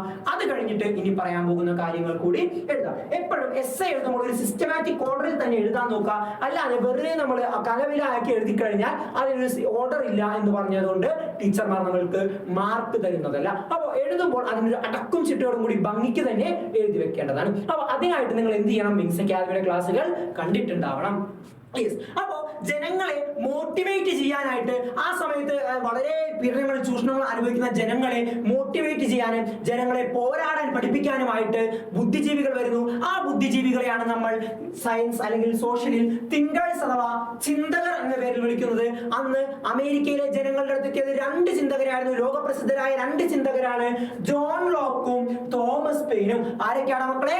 ജോൺ ലോക്കും തോമസ് പെയിനും. അപ്പോൾ അമേരിക്കയിൽ ലോക്ക് എന്ന് പറഞ്ഞാൽ ജോൺ ലോക്കും തോമസ് പെയിൻ എന്ന് പറയുമ്പോൾ തോമസ് പെയിനും. അപ്പൊ അമേരിക്കയിലെ തിങ്കേഴ്സ് അഥവാ ചിന്തകരാണ് മക്കളെ ജോൺ ലോക്കും തോമസ് പെയിനും. ഈ രണ്ടു പേരുമാണ് ജനങ്ങളുടെ അടുത്തെത്തി അവരനുഭവിക്കുന്ന ചൂഷണങ്ങൾ ജനങ്ങളെ പറഞ്ഞു മനസ്സിലാക്കാനും അവർ ബ്രിട്ടീഷുകാർക്കെതിരെ പോരാടാനും ജനങ്ങളെ പ്രേരിപ്പിച്ചതും പഠിപ്പിച്ചതും ആരായിരുന്നു? ജോൺ ലോക്കും തോമസ് പെയിനെയും പോലെയുള്ള ചിന്തകരായിരുന്നു, തിങ്കേഴ്സ് ആയിരുന്നു. അങ്ങനെ അതിനുശേഷം 1774 ഫിലാഡൽഫിയ എന്ന് പറയുന്ന സ്ഥലത്ത് എല്ലാ കോളനിയിലെയും ജനങ്ങൾ ഒത്തുകൂടുന്നു. പക്ഷേ അവിടെ ജോർജിയ എന്ന് പറയുന്ന ആ കോളനിയിൽ നിന്ന് മാത്രം ഒരു പ്രതിനിധിയും വന്നില്ല. ബാക്കി എല്ലാ കോളനിയുടെയും പ്രതിനിധികൾ, റെപ്രസെന്റേറ്റീവ്സ്, ഡെലഗേറ്റ്സ് എവിടെ വന്ന് ഒത്തുകൂടുന്നു? ഫിലാഡൽഫിയയിൽ 1774 ഒത്തുകൂടുന്നു. അതിനെയാണ് മക്കളെ ഫസ്റ്റ് കോണ്ടിനെന്റൽ കോൺഗ്രസ് അഥവാ ഒന്നാമത്തെ കോണ്ടിനെന്റൽ സമ്മേളനം എന്ന് വിളിച്ചത്. അപ്പോൾ നിങ്ങൾ എഴുതുമ്പോൾ ഇത്തരത്തിലുള്ള ഷോർട്ട് പോയിന്റ്സ് ആക്കി കീവേഡ് ആക്കി നിങ്ങൾ എഴുതി പഠിച്ചു കഴിഞ്ഞാൽ ഈ കീവേഡ്സിനെ ഡെവലപ്പ് ചെയ്ത് സെന്റൻസ് ആക്കിയാൽ നിങ്ങൾക്ക് എക്സാമിന് വളരെ സുഖകരമായിട്ട് എന്ത് ചെയ്യാൻ പറ്റും? മാർക്ക് സ്കോർ ചെയ്യാൻ പറ്റും. ഒരിക്കലും എക്സാമിന് ഇങ്ങനെ കീവേഡ്സ് മാത്രം എഴുതി വെക്കരുത്, അതിനെ സെന്റൻസിലേക്ക് കൺവേർട്ട് ചെയ്യണം. ഓക്കെ, ഫസ്റ്റ് കോണ്ടിനെന്റൽ കോൺഗ്രസിന് ശേഷം, ഒന്നാമത്തെ കോണ്ടിനെന്റൽ സമ്മേളനത്തിന് ശേഷം അമേരിക്കയിലെ ജനങ്ങൾ അല്ലെങ്കിൽ അമേരിക്കക്കാർ ഇംഗ്ലണ്ടിലെ കിങ്ങിന്, രാജാവിന്, ബ്രിട്ടന്റെ രാജാവിന് ഒരു പെറ്റീഷൻ, നിവേദനം കൊടുക്കുന്നുണ്ട്. ആ പെറ്റീഷനിൽ അവർ ആവശ്യപ്പെട്ടത് രണ്ട് കാര്യങ്ങളാണ്. അതിൽ ഒന്ന്, ബ്രിട്ടന്റെ സമ്മതമില്ലാതെ, അനുവാദമില്ലാതെ യാതൊരു കാരണവശാലും എന്ത് കൊണ്ടുവരരുത്? പുതിയൊരു നികുതി സമ്പ്രദായം അമേരിക്കയിൽ നടപ്പിലാക്കരുത് എന്ന് പറഞ്ഞു. പറഞ്ഞത് എന്തോ തിരിഞ്ഞു പോയി തോന്നുന്നു. ഞാൻ ഒന്നുകൂടിയും പറയാം. അമേരിക്കയുടെ സമ്മതമില്ലാതെ ബ്രിട്ടൻ പുതിയ നികുതി സമ്പ്രദായം അമേരിക്കയിൽ നടപ്പിലാക്കരുത്. അമേരിക്കയിലെ ജനങ്ങൾ സമ്മതിച്ചാൽ മാത്രമേ പുതിയൊരു ടാക്സ് സിസ്റ്റം ഇവിടെ കൊണ്ടുവരാൻ പാടുള്ളൂ, അമേരിക്കയിൽ കൊണ്ടുവരാൻ പാടുള്ളൂ എന്ന് ബ്രിട്ടനോട് ആര് പെറ്റീഷനിലൂടെ ആവശ്യപ്പെട്ടു? അമേരിക്കയിലെ ജനങ്ങൾ പെറ്റീഷനിലൂടെ ആവശ്യപ്പെട്ടു. അതുപോലെ തന്നെ അമേരിക്കയിലെ വ്യവസായങ്ങൾക്കും വാണിജ്യത്തിനും ഇൻഡസ്ട്രിക്കും കൊമേഴ്സിനും മീതെ ബ്രിട്ടൻ കൊണ്ടുവന്നിരിക്കുന്ന റെഗുലേഷൻസ്, നിയന്ത്രണങ്ങൾ എന്ത് ചെയ്യണം? എടുത്തു മാറ്റണമെന്നും റീവോക്കേറ്റ് ചെയ്യണമെന്നും അമേരിക്കയിലെ ജനങ്ങൾ ആ പെറ്റീഷനിലൂടെ ആവശ്യപ്പെട്ടു. എന്നാൽ പെറ്റീഷൻ കിട്ടിയപ്പോൾ രാജാവിന് അത് സുഖകരമായിട്ട് തോന്നിയില്ല. രാജാവ് നേരെ എന്ത് ചെയ്തു? യുദ്ധത്തിനായിട്ട് പട്ടാളക്കാരെ അയച്ചു. എന്നാൽ നിങ്ങൾ പോയിട്ട് യുദ്ധം ചെയ്തിട്ട് വാ എന്ന് പറഞ്ഞിട്ട് പട്ടാളക്കാരെ എന്തിനയച്ചു? യുദ്ധം ചെയ്യാനായിട്ട് നമ്മുടെ രാജാവ് അങ്ങോട്ട് പറഞ്ഞയച്ചു. അങ്ങനെ അതിലൂടെ കോളനിയും ഇംഗ്ലണ്ടും തമ്മിൽ എന്ത് തുടങ്ങി മക്കളെ? യുദ്ധം തുടങ്ങി, കലാപം തുടങ്ങി. അവർ പരസ്പരം അങ്ങോട്ടും ഇങ്ങോട്ടും വെടിവെക്കാനും അമ്പെയ്യാനും തല്ലിക്കൊല്ലാനും ഒക്കെ തുടങ്ങി. അങ്ങനെ അവിടെ വലിയൊരു യുദ്ധം അമേരിക്കയിൽ ആരംഭിക്കുന്നു. അങ്ങനെ തൊട്ടടുത്ത വർഷം 1775 വീണ്ടും ഫിലാഡൽഫിയയിൽ തന്നെ അവർ അടുത്തൊരു മീറ്റിംഗ് കൂടുന്നു. ആ മീറ്റിംഗിനെ സെക്കൻഡ് കോണ്ടിനെന്റൽ കോൺഗ്രസ് എന്നറിയപ്പെടുന്നു. ആ സെക്കൻഡ് കോണ്ടിനെന്റൽ കോൺഗ്രസിൽ അമേരിക്കയുടെ സൈന്യത്തിന്റെ തലവനായി ജോർജ് വാഷിംഗ്ടൺ എന്ന അതികായനെ, ജോർജ് വാഷിംഗ്ടൺ എന്ന ലോകപ്രസിദ്ധമായ നേതാവിനെ അമേരിക്കൻ സൈന്യത്തിന്റെ കമാൻഡർ ഇൻ ചീഫ്, തലവനായിട്ട് തിരഞ്ഞെടുക്കുന്നു. അങ്ങനെ ആ സമയത്ത് ഒരു ജൂലൈ 4, 1776 അമേരിക്കക്കാർ എന്ത് പ്രഖ്യാപിക്കുന്നു? അവർ സ്വതന്ത്രരാണ്, അവർ ബ്രിട്ടന്റെ അടിമകളല്ല, അവർക്ക് സ്വാതന്ത്ര്യമുണ്ട് എന്ന് അമേരിക്കക്കാർ സ്വയം ഡിക്ലെയർ ചെയ്യുന്നു, സ്വയം പ്രഖ്യാപിക്കുന്നു. ഞങ്ങൾ ഇനി മുതൽ സ്വതന്ത്രരാണ്, ഞങ്ങൾ ബ്രിട്ടന്റെ അടിമകളല്ല എന്ന് ആര് സ്വയം പ്രഖ്യാപിച്ചു മക്കളെ? അമേരിക്കക്കാർ സ്വയം പ്രഖ്യാപിച്ചു. അത് എന്നായിരുന്നു? 1776 ജൂലൈ 4 ഈ സ്വാതന്ത്ര്യ പ്രഖ്യാപനം പ്രധാനപ്പെട്ട രേഖയിൽ എഴുതി തയ്യാറാക്കിയത് തോമസ് ജെഫേഴ്സണും ബെഞ്ചമിൻ ഫ്രാങ്ക്ലിനും ചേർന്നിട്ടാണ്. ആരൊക്കെയാ മക്കളെ? തോമസ് ജെഫേഴ്സണും ബെഞ്ചമിൻ ഫ്രാങ്ക്ലിൻ എന്ന ഈ രണ്ട് വ്യക്തികൾ ചേർന്നിട്ടാണ് അമേരിക്കയുടെ സ്വാതന്ത്ര്യ പ്രഖ്യാപനം എഴുതി തയ്യാറാക്കുന്നത്. ആ സ്വാതന്ത്ര്യ പ്രഖ്യാപനം കൂടി എഴുതി തയ്യാറാക്കിയപ്പോൾ യുദ്ധം കുറച്ചുകൂടി ശക്തമായി, കുടുംബിലി കൊണ്ട യുദ്ധമായി. അങ്ങോട്ടും ഇങ്ങോട്ടും എന്തും സംഭവിക്കാമെന്ന നിലയിലേക്ക് യുദ്ധം മാറി. ആരും ആരെയും കൊല്ലാൻ തയ്യാറായി നിൽക്കുന്ന രീതിയിലേക്ക് യുദ്ധം മാറി. ആ സമയത്ത് അങ്ങനെ എന്തും സംഭവിക്കാം എന്നുള്ള നിലയിൽ യുദ്ധം നടക്കുന്നു. അങ്ങനെ 1781 ആയപ്പോഴേക്കും, ഏകദേശം 1774 തുടങ്ങിയ യുദ്ധം 1781 ആയപ്പോഴേക്കും അവസാനിക്കുന്നു. അമേരിക്കയും ബ്രിട്ടനും തമ്മിലുള്ള യുദ്ധം അവസാനിക്കുന്നു. അങ്ങനെ 2 വർഷത്തിന് ശേഷം 1783 പാരീസ് ഉടമ്പടി പ്രകാരം 1783 പാരീസ് ട്രീറ്റി പ്രകാരം പാരീസ് ഉടമ്പടി പ്രകാരം ബ്രിട്ടൻ അമേരിക്കയുടെ സ്വാതന്ത്ര്യം അംഗീകരിച്ചു കൊടുക്കുന്നു. തൊട്ടടുത്ത ദിവസങ്ങളിൽ തന്നെ അമേരിക്കയിലെ ഭരണഘടനാ സമ്മേളനം വിളിച്ചു ചേർക്കുന്നു. അതും ഫിലാഡൽഫിയയിലാണ് വിളിച്ചു ചേർക്കുന്നത്. പക്ഷെ ആ നേതാവിന്റെ പേരാണ് ജെയിംസ് മാഡിസൺ. ജെയിംസ് മാഡിസന്റെ നേതൃത്വത്തിൽ അമേരിക്കയിൽ ഭരണഘടനാ സമ്മേളനം വിളിച്ചു ചേർക്കുകയും അങ്ങനെ അമേരിക്കയുടെ ഭരണഘടന രൂപീകരിക്കുകയും ചെയ്യുന്നു. അങ്ങനെ അമേരിക്കയുടെ ഭരണഘടനയ്ക്ക് അനുസരിച്ച് അമേരിക്കക്ക് ഒരു പ്രസിഡന്റിനെ വേണമെന്ന് തീരുമാനിക്കുകയും ആ പ്രസിഡന്റിനെയായി ജോർജ് വാഷിംഗ്ടണിനെ തിരഞ്ഞെടുക്കുകയും ചെയ്തു. ഇത്രയുമാണ് നമുക്ക് എന്തിൽ എഴുതാനുള്ളത്? അമേരിക്കൻ സ്വാതന്ത്ര്യ സമരത്തിൽ അഥവാ അമേരിക്കൻ വാർ ഓഫ് ഇൻഡിപെൻഡൻസിന്റെ എസ്സേ തുടങ്ങി അവസാനിപ്പിക്കേണ്ടത്. ഓക്കെ അല്ലേടാ? ഇനി അതിന്റെ ഒരു കൺക്ലൂഷൻ എന്നോണം നമുക്ക് കുറച്ച് കാര്യങ്ങൾ കൂടി എഴുതണം. Influence of American war of independence അല്ലെങ്കിൽ result of American war of independence. American സ്വാതന്ത്ര്യ സമരത്തിന്റെ ഫലങ്ങൾ അല്ലെങ്കിൽ സ്വാധീനങ്ങൾ എന്തെല്ലാമാണെന്ന് ചോദ്യം ചോദിച്ചേക്കാം. അതിൽ ഒന്നാമതാണ് പിന്നീട് നടന്ന സ്വാതന്ത്ര്യ സമരങ്ങൾക്കും വിപ്ലവങ്ങൾക്കും പ്രചോദനം നൽകി. അമേരിക്കൻ സ്വാതന്ത്ര്യ സമരത്തിന് ശേഷം നടന്ന എല്ലാ സ്വാതന്ത്ര്യ സമരങ്ങൾക്കും ഒരു മോട്ടിവേഷനും ഒരു ഡെവലപ്മെന്റും അല്ലെങ്കിൽ ഒരു മോട്ടിവേഷനും അതുപോലെ തന്നെ ഡയറക്ഷൻ നൽകിയത് മാർഗനിർദ്ദേശം നിലകൊണ്ട വിപ്ലവം ഏതാ മക്കളെ? അമേരിക്കൻ സ്വാതന്ത്ര്യ സമരമാണ് അഥവാ അമേരിക്കൻ വാർ ഓഫ് ഇൻഡിപെൻഡൻസ് ആണ്. ഇനി concept of Republican form of government. Republican ഭരണ രീതി എന്ന ആശയം ലോകത്ത് മുന്നോട്ട് വെച്ച രാജ്യം അമേരിക്കയാണ് മക്കളെ. റിപ്പബ്ലിക്കൻ ഭരണ രീതി എന്ന് പറഞ്ഞാൽ ആ ഗവൺമെന്റിന് ആ സർക്കാരിന് ഒരു ഭരണഘടന ഉണ്ടായിരിക്കുക, ആ ഭരണഘടനയ്ക്ക് അനുസരിച്ച് ആ രാജ്യത്ത് പ്രവർത്തനം നടത്തുക, ഭരണം നടത്തുക എന്നുള്ളതാണ് റിപ്പബ്ലിക് ആവുക എന്നുള്ളത് കൊണ്ട് ഉദ്ദേശിക്കുന്നത്. നമ്മുടെ രാജ്യമൊക്കെ റിപ്പബ്ലിക് ആണ്. അതുകൊണ്ടാണ് നമ്മൾ ജനുവരി 26 എല്ലാ വർഷവും എന്താഘോഷിക്കുന്നത്? റിപ്പബ്ലിക് ഡേ ആഘോഷിക്കുന്നത്. ഇനി first written constitution prepared. First written constitution ആദ്യത്തെ എഴുതപ്പെട്ട ഭരണഘടന. ലോകത്ത് ആദ്യമായിട്ട് ഒരു ഭരണഘടന എഴുതി തയ്യാറാക്കിയത് ആരാ മക്കളെ? അമേരിക്കക്കാരാണ്. അപ്പോൾ ആദ്യത്തെ എഴുതപ്പെട്ട ഭരണഘടന തയ്യാറാക്കിയത് ആരാ മക്കളെ? അമേരിക്കക്കാരാണ്. അതുപോലെ തന്നെ ഫെഡറൽ സിസ്റ്റം അല്ലെങ്കിൽ ഫെഡറൽ രാഷ്ട്രം എന്ന ആശയം ലോകത്തിന് നൽകി. Contributed to the concept of federal system അഥവാ ഫെഡറൽ സിസ്റ്റം ഫെഡറലിസം എന്ന ആശയം ലോകത്തിന് മുന്നോട്ട് വെച്ച് നൽകിയത് മക്കളെ അമേരിക്കൻ സ്വാതന്ത്ര്യ സമരമായിരുന്നു. അപ്പോ നിങ്ങൾ ഈ ഫെഡറൽ സിസ്റ്റം ഫെഡറലിസം എന്താണെന്ന് അറിയാതെ ഫെഡറലിസം എന്ന് പഠിച്ചിട്ട് കാര്യമില്ല. ഫെഡറൽ സിസ്റ്റം അഥവാ ഫെഡറലിസം എന്ന് പറഞ്ഞാൽ മക്കളെ വേറൊന്നുമില്ല. നമ്മുടെ രാഷ്ട്രം, നമ്മുടെ ഇന്ത്യയിൽ 28 സംസ്ഥാനങ്ങളുണ്ട്. ഈ 28 സംസ്ഥാനങ്ങൾക്കും സ്വന്തമായി സ്വാതന്ത്ര്യമുണ്ട്, അവർക്ക് അവകാശങ്ങളുണ്ട്, അവർക്ക് സ്വന്തമായിട്ട് ഭരണം നടത്താനുള്ള അധികാരമുണ്ട്. ആ ഒരു സംഭവത്തെ വിളിക്കുന്ന പേരാണ് മക്കളെ ഫെഡറലിസം അഥവാ ഫെഡറൽ സിസ്റ്റം എന്ന് പറയുന്നത്. അപ്പോ ഇനി മുതൽ ഫെഡറൽ സിസ്റ്റം എന്ന് പറഞ്ഞാൽ അതെന്താണെന്ന് ആളെ സ്ഥലം ഉണ്ടാക്കേണ്ടതില്ല. സംസ്ഥാനങ്ങൾക്ക് ഭരിക്കാനുള്ള അവകാശവും സ്വാതന്ത്ര്യവും നൽകുന്ന ആ ഒരു സംഭവത്തെയാണ് ഫെഡറലിസം അഥവാ ഫെഡറൽ സിസ്റ്റം എന്ന് പറയുന്നത്. അപ്പോൾ ഇത്രയുമാണ് American war of independence essay ആയിട്ട് ചോദിച്ചാൽ എഴുതേണ്ടത്. ഓക്കെ, അപ്പോൾ നമ്മൾ ഇന്ന് 2 എസ്സേ പഠിപ്പിക്കുമെന്ന് പറഞ്ഞതിൽ ഒരു എസ്സേ കൃത്യമായിട്ട് പഠിച്ചിട്ടുണ്ട്. അപ്പോൾ ഇനിയും എന്തെങ്കിലും ഡൗട്ട് ഉള്ളവർ എന്ത് ചെയ്യുക? വീഡിയോ ഒന്നുകൂടി റീവൈൻഡ് ചെയ്ത് കണ്ടിട്ട് ആ ടോപ്പിക് കൃത്യമായിട്ട് മനസ്സിലാക്കി പോവുക. കൃത്യമായിട്ട് എന്തൊക്കെയാണ് മാറ്റങ്ങൾ വരുത്തേണ്ടതനുസരിച്ച് പഠിച്ചെടുക്കുക.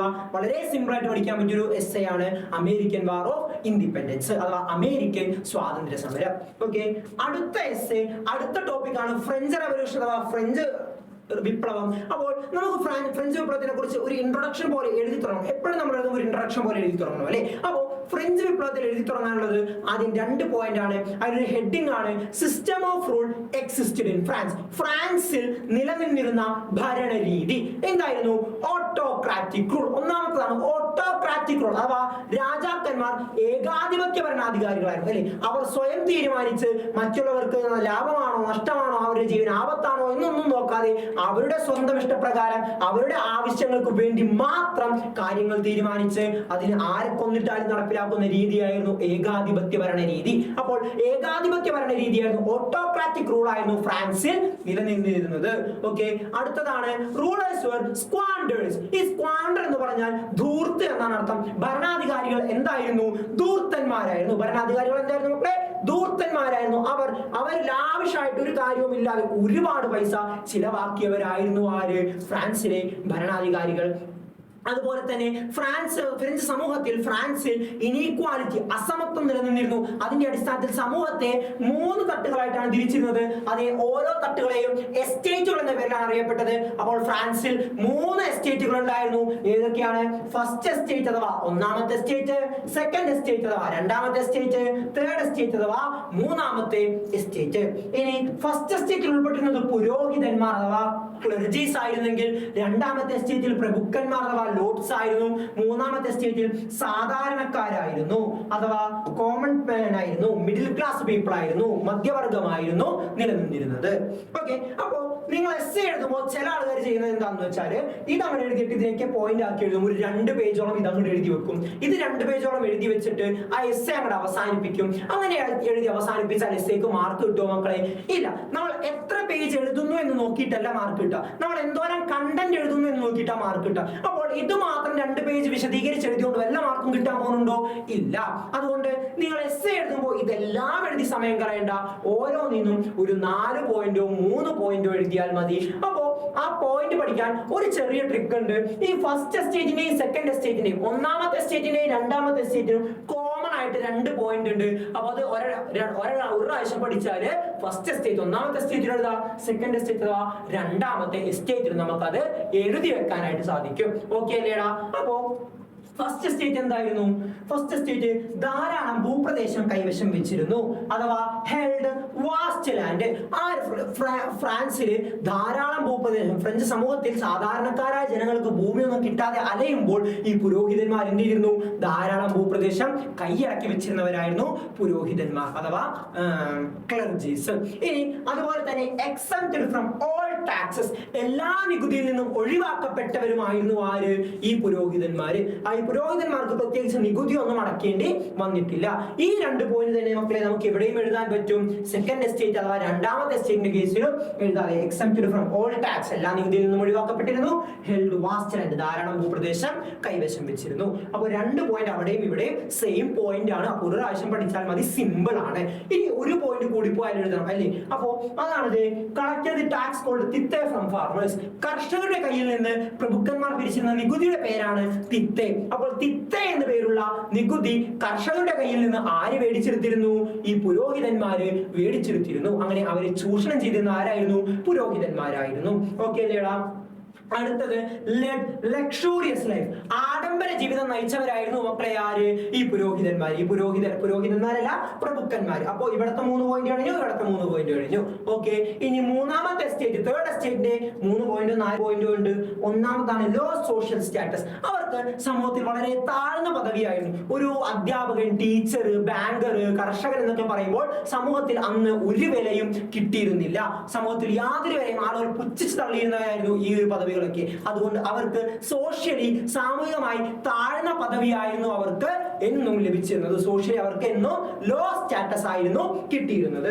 ഓക്കെ, അതുപോലെ തന്നെ paid tax to clergies and nobles, പുരോഹിതന്മാർക്കും അതുപോലെ തന്നെ പ്രഭുക്കന്മാർക്കും ധാരാളം നികുതി ആരടച്ചിരുന്നു? നമ്മുടെ ഈ സാധാരണക്കാരായ ജനങ്ങൾ, പാവപ്പെട്ടവർ, common man, middle class people അടച്ചിരുന്നു.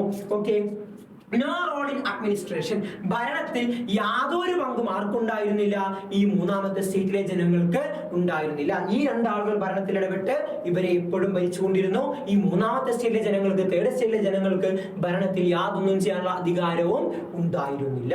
ഓക്കെ, ക്ലിയർ അല്ലേ? ഈ 3 പോയിന്റ് വെച്ചെങ്കിലും നിങ്ങൾ ചുരുങ്ങി എഴുതാ. അതിൽ കൂടുതൽ എഴുതേണ്ടവർക്ക് അതിൽ കൂടുതൽ എഴുതുന്നത് കുഴപ്പമൊന്നുമില്ല. പക്ഷേ അത് മാത്രം എഴുതി വെച്ച് അവസാനിപ്പിക്കാതെ ഇരുന്നാൽ മതി. അപ്പോൾ എസ് എഴുതി തുടങ്ങുമ്പോൾ ഇതുവരെ എഴുതി കഴിഞ്ഞാൽ നമുക്കൊരു 2, 2.5, 3 മാർക്കോളം കിട്ടും. എന്നാലും ഇനിയൊരു 3, 4 മാർക്കോളം നമുക്ക് മേടിച്ചെടുക്കാനുണ്ട്. അപ്പോൾ ഇത് വെച്ച് ഒരിക്കലും നിങ്ങൾ എന്ത് ചെയ്യാൻ പാടില്ല മക്കളെ? അവസാനിപ്പിക്കാനായിട്ട് പാടില്ല. Okay, yes. അങ്ങനെ ഇവിടെ വന്ന തിങ്കേഴ്സ് ആയിരുന്നു മക്കളെ വോൾട്ടയർ, റൂസോ, മോണ്ടസ്ക്യൂ. ആരൊക്കെയാ മക്കളെ? Voltaire, Rousseau, Montesquieu. 3 ചിന്തകരായിരുന്നു ഉണ്ടായിരുന്നത്.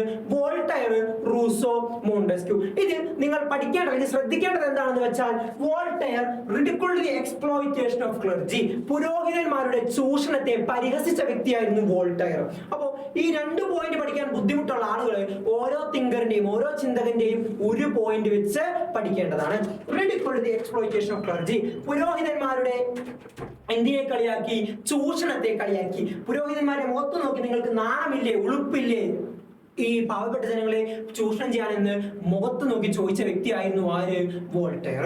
റൂസോ ആണെങ്കിലും മക്കളെ ജനങ്ങളാണ് പരമാധികാരികൾ, ജനങ്ങളാണ് സോവറിൻ, പീപ്പിൾസ് ആർ സോവറിൻ എന്ന് പ്രഖ്യാപിച്ചു. ഏറ്റവും വലിയ അധികാരികൾ, പരമാധികാരി എന്ന് വെച്ചാൽ ഒരു രാജ്യത്ത് ഏറ്റവും വലിയത് ജനങ്ങളാണ്. അവിടെ ജനങ്ങൾക്കാണ് ഏറ്റവും കൂടുതൽ പ്രാതിനിധ്യം, അവിടെ ജനങ്ങൾക്കാണ് ഏറ്റവും കൂടുതൽ പ്രാധാന്യം എന്ന് ജനങ്ങളെ പറഞ്ഞു പഠിപ്പിച്ച വ്യക്തിയായിരുന്നു ആര് മക്കളെ? നമ്മുടെ റൂസോ.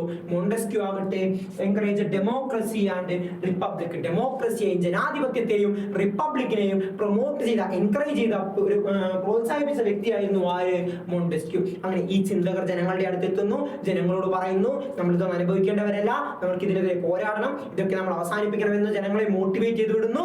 അങ്ങനെ അവിടെ സമരങ്ങൾ ആരംഭിക്കുന്നു, അവിടെ പ്രശ്നപരിഹാരങ്ങൾ ഉണ്ടാകാൻ തുടങ്ങുന്നു. ഓക്കെ, അതിനിടയ്ക്ക് ഇവിടെ കുറച്ച് കാര്യങ്ങൾ ഞാൻ വിട്ടിട്ടുണ്ട്, അത് നിങ്ങൾ ടെക്സ്റ്റ് അടയാളപ്പെടുത്തിയാൽ മതി. ഒരു കഥ പോലെ നിങ്ങൾ ഓർത്തിരിക്കുക. അത് ആ സമയത്താണ് ഫ്രാൻസിൽ ഒരു സാമ്പത്തിക പ്രതിസന്ധി ഉണ്ടാകുന്നുണ്ട്. അതായത് രാജാക്കന്മാരുടെ ദൂർത്തും ക്ലർജീസ് പുരോഹിതന്മാരുടെ ദൂർത്തും നോൾസ് പ്രഭുക്കന്മാരുടെ ദൂർത്തും കാരണം ഫ്രാൻസിൽ സാമ്പത്തിക പ്രതിസന്ധി ഉണ്ടാകുന്നു. ഈ സാമ്പത്തിക പ്രതിസന്ധി മറികടക്കാൻ അന്നത്തെ രാജാവായിരുന്ന ലൂയിസ് 16 ആരാണ് മക്കളെ? ലൂയിസ് 16 ലൂയിസ് 16 സ്റ്റേറ്റ്സ് ജനറൽ വിളിച്ചു ചേർക്കുന്നു. ഈ സ്റ്റേറ്റ് ജനറലിനും 3 എസ്റ്റേറ്റുകൾ ഉണ്ടായിരുന്നു. First estate, second estate, third estate. State ജനറലിനും ഉണ്ടായിരുന്നു. ഈ സ്റ്റേറ്റ് ജനറൽ എന്താണെന്ന് വെച്ചാൽ മക്കളെ അന്നത്തെ ജനപ്രതിനിധി സഭയായിരുന്നു സ്റ്റേറ്റ് ജനറൽ. നമ്മുടെ MP മാർക്ക് പാർലമെന്റ് സമ്മേളനം പോലെ, MLA മാർക്ക് നിയമസഭാ സമ്മേളനം പോലെ അന്നത്തെ ജനപ്രതിനിധികളുടെ സമ്മേളനമായിരുന്നു മക്കളെ എന്ത്? State general. അങ്ങനെ ഈ സ്റ്റേറ്റ് ജനറൽ വിളിച്ചു ചേർക്കുകയും ഈ സ്റ്റേറ്റ് ജനറൽ 3ാമത്തെ എസ്റ്റേറ്റിൽ നിന്ന്, സാധാരണക്കാരിൽ നിന്ന് കൂടുതൽ നികുതി വാങ്ങാമെന്നുള്ള ഒരു തീരുമാനം രാജാവ് പറയുകയും ചെയ്തു. ആ തീരുമാനത്തെ വോട്ടിനിടുന്നു. വോട്ടിനിട്ടപ്പോൾ അന്നുണ്ടായിരുന്ന സിസ്റ്റം എന്ന് പറഞ്ഞാൽ ഫസ്റ്റ് എസ്റ്റേറ്റ് മൊത്തത്തിൽ കൂടി ആലോചിച്ചിട്ട് ഒരു വോട്ട് ചെയ്യുന്നു, സെക്കൻഡ് എസ്റ്റേറ്റ് മൊത്തത്തിൽ കൂടി ആലോചിച്ചിട്ട് ഒരു വോട്ട് ചെയ്യുന്നു, തേർഡ് എസ്റ്റേറ്റ് മൊത്തത്തിൽ കൂടി ആലോചിച്ചിട്ട് ഒരു വോട്ട് ചെയ്യുന്നു. ആകെ 3 എസ്റ്റേറ്റിനും കൂടി 3 വോട്ടേ ഉണ്ടായിരുന്നുള്ളൂ. എപ്പോഴും ആദ്യത്തെ 2 എസ്റ്റേറ്റ് ടീമായിട്ട് 3ാമത്തെ എസ്റ്റേറ്റിനെതിരെ വോട്ട് ചെയ്യും. എപ്പോഴും 3ാമത്തെ എസ്റ്റേറ്റ് അതുകൊണ്ട് തോറ്റുപോയിരുന്നു. അപ്പോ രാജാവ് വന്നിട്ട് നികുതി 3ാമത്തെ എസ്റ്റേറ്റിന്റെ കയ്യിൽ നിന്ന് വാങ്ങാമെന്ന് പറയുമ്പോൾ ഈ ആദ്യത്തെ 2 estate estate wise voting system മതി എന്ന് പറയുമ്പോൾ നമ്മുടെ 3ാമത്തെ എസ്റ്റേറ്റിലെ ജനങ്ങൾ എന്ത് പറഞ്ഞു?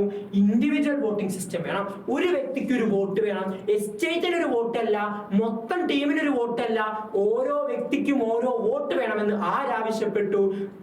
3ാമത്തെ എസ്റ്റേറ്റിലെ ജനങ്ങൾ ആവശ്യപ്പെട്ടു. ആ ആവശ്യപ്രകാരം അങ്ങനെ ഈ ആവശ്യം നടക്കുമോ നടക്കൂല എന്ന് പറയാനുള്ള ഭയങ്കര തർക്കങ്ങൾ, രണ്ടുപേരും തമ്മിൽ തർക്കങ്ങളായി, ഇവരല്ല ആൾക്കാർ തമ്മിൽ അങ്ങോട്ടും ഇങ്ങോട്ടും തർക്കങ്ങളായി. അങ്ങനെ ഈ തർക്കം മുന്നോട്ട് പോകവേ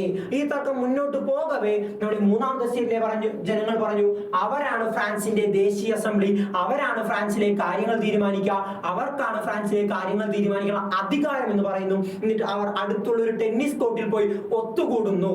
അങ്ങനെ അതിനുശേഷം അവർ പറയുന്നു ഫ്രാൻസിന് ഒരു ഭരണഘടന രൂപീകരിക്കാതെ അവർ അവിടെ നിന്ന് പിരിഞ്ഞു പോകില്ല. They declared themselves not to live until they had framed the constitution of France. ഫ്രാൻസിന് ഒരു ഭരണഘടന രൂപീകരിക്കാതെ അവർ അവിടെ നിന്ന് പിരിഞ്ഞു പോകില്ല എന്ന് അവർ പറയുന്നു. ആ ഒരു പ്രഖ്യാപനത്തെയാണ് മക്കളെ ടെന്നീസ് കോർട്ട് ഓത്ത് അഥവാ ടെന്നീസ് കോർട്ട് പ്രതിജ്ഞ എന്ന് പറയുന്നത്. അപ്പോൾ ഇതൊരു 4 മാർക്കിന് ചിലപ്പോൾ ടെന്നീസ് കോർട്ട് ഓത്ത് എന്താണെന്ന് ചോദിച്ചേക്കാം. 4 മാർക്കിന് ചോദിക്കുകയാണെങ്കിൽ ഇവിടെ മുതലെങ്കിലും ചുരുങ്ങിയത് നിങ്ങൾ എഴുതി വെക്കണം മക്കളെ. ഓക്കെ അല്ലേടാ? സെറ്റ് അല്ലേ? ഓക്കെ, എസ് കഴിഞ്ഞിട്ടില്ല. അതിനുശേഷം നമ്മൾ എഴുതേണ്ടതാണ് ഈ ഒരു ഫ്ലോ ചാർട്ട്. ഈ ഒരു ഫ്ലോ ചാർട്ടിൽ ചിലർക്കെങ്കിലും ഡേയും ഡേറ്റും ഒക്കെ പഠിക്കാൻ മറന്നുപോയിരിക്കും, വർഷമെങ്കിലും പഠിക്കാം. ഇനി വർഷവും പഠിക്കാൻ പറ്റാത്തവരാണെങ്കിൽ വർഷം സിമ്പിൾ ആണ്. ആദ്യത്തെ 3 1789, അവസാനത്തെ 1792. ഇനി അതും പഠിക്കാൻ പറ്റിയില്ലെങ്കിൽ ഇതൊരു ഓർഡറിൽ എഴുതി വെച്ചാൽ തന്നെ ടീച്ചർമാർ ഈ വർഷവും ദിവസവും എഴുതാത്തതിനുള്ള മാർക്കുകൾ അങ്ങനെ കളയാറില്ല. അപ്പോൾ ഇത് ഓർഡറിൽ എഴുതി വെക്കാൻ ശ്രദ്ധിക്കാം. ഓക്കെ, നോക്കാം. 14 ജൂലൈ 1789 എന്ത് സംഭവിച്ചു മക്കളെ?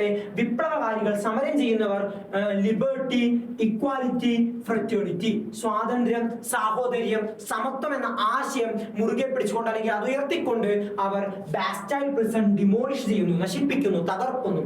അന്ന് സമരം ചെയ്താൽ ഈ സമരം ചെയ്യുന്നവരെ കൊണ്ട് അറസ്റ്റ് ചെയ്ത് കൊണ്ടുപോയി പിടിച്ചിട്ടിരുന്ന ജയിലായിരുന്നു ഈ ബാസ്റ്റൈൽ പ്രിസൺ. അപ്പോൾ ആ ബാസ്റ്റൈൽ പ്രിസൺ അവർ എന്ത് ചെയ്യുന്നു? നശിപ്പിച്ചു കളയുന്നു, തല്ലിപ്പൊളിച്ചു കളയുന്നു.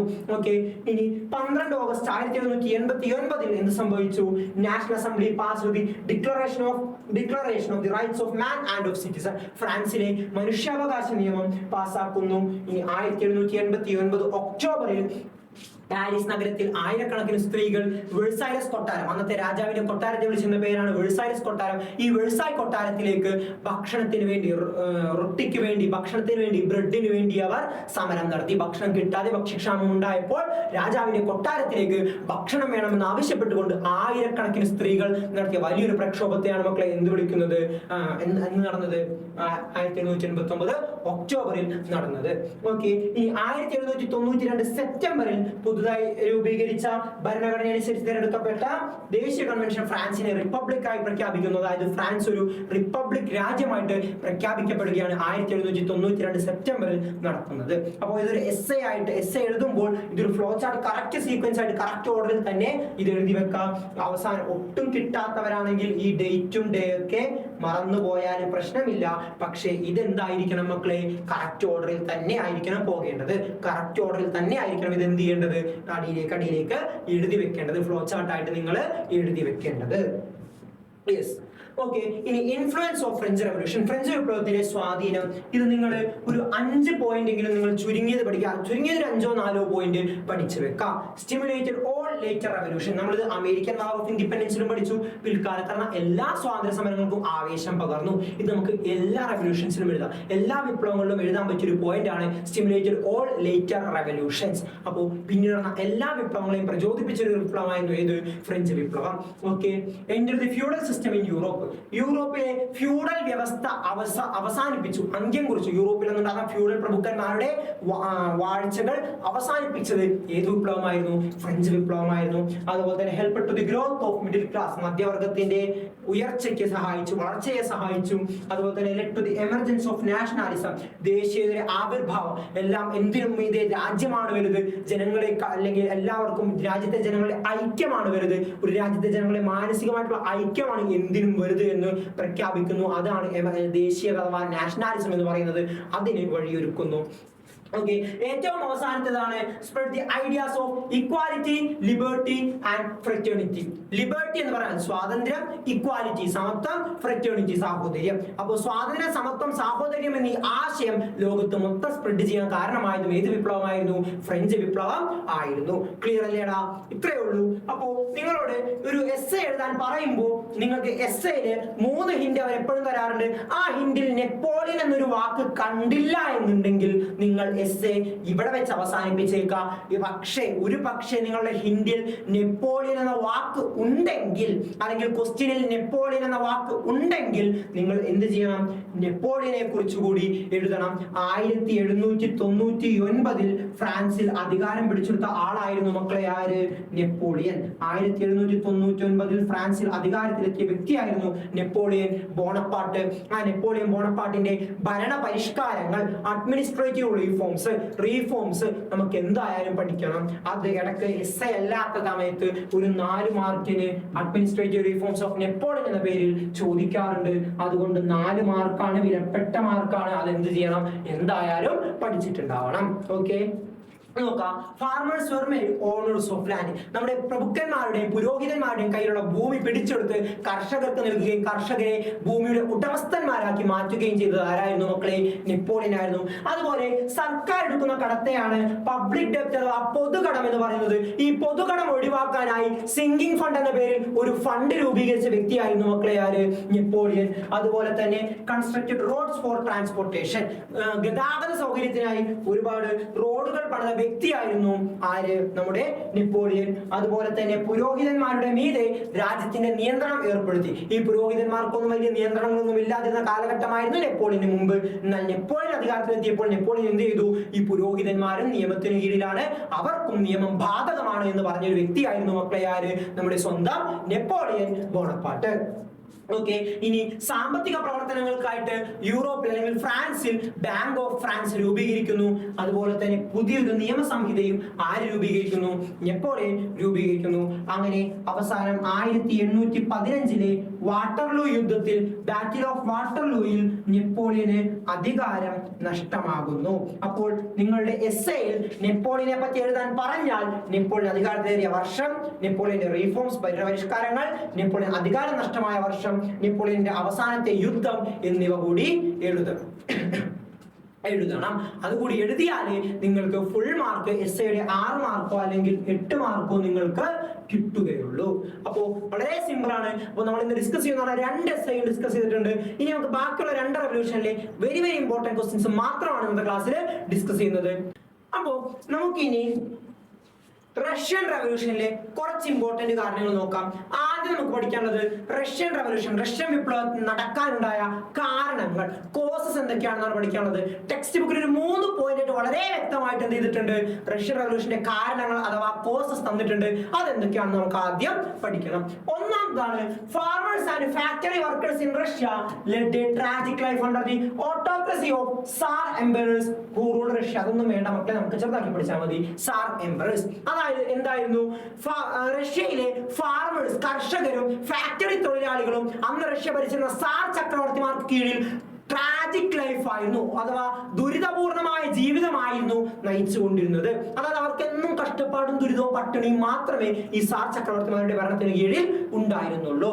ഓക്കെ, ഇനി രണ്ടാമതാണ് low agricultural production affected farmers' income. Moreover, landless farmers had to pay huge tax. അതായത് റഷ്യയുടെ കാർഷിക മേഖലയിലെ ഉൽപാദനം റഷ്യൻ കർഷകരുടെ വരുമാനത്തെ ബാധിച്ചു. അല്ലെ, കർഷകർക്ക് എപ്പോഴും വരുമാനം കിട്ടുന്നത് എവിടെന്നാ, ആ കൃഷിയിൽ നിന്നുള്ള ഉൽപാദനമാണ്. അപ്പോൾ കൃഷിയിൽ നിന്ന് വലിയ ഉൽപാദനം ഇല്ല എന്നുണ്ടെങ്കിൽ അവർ കിട്ടുന്ന വരുമാനം കുറയുന്നു. അങ്ങനെ വരുമാനം കുറഞ്ഞതോടുകൂടി അവർക്ക് നികുതി അടക്കാൻ പറ്റാതെയാകുന്നു. കൂടാതെ സ്വന്തമായിട്ട് ഭൂമിയില്ലാതെ വല്ലവന്റെ പറമ്പിലും പാട്ടത്തിന് പണിയെടുത്തു അല്ലെങ്കിൽ പാട്ടത്തിന് കൃഷി ചെയ്യുന്ന ആളുകൾക്ക് വലിയൊരു നികുതി അടയ്ക്കേണ്ടി വരുന്നു.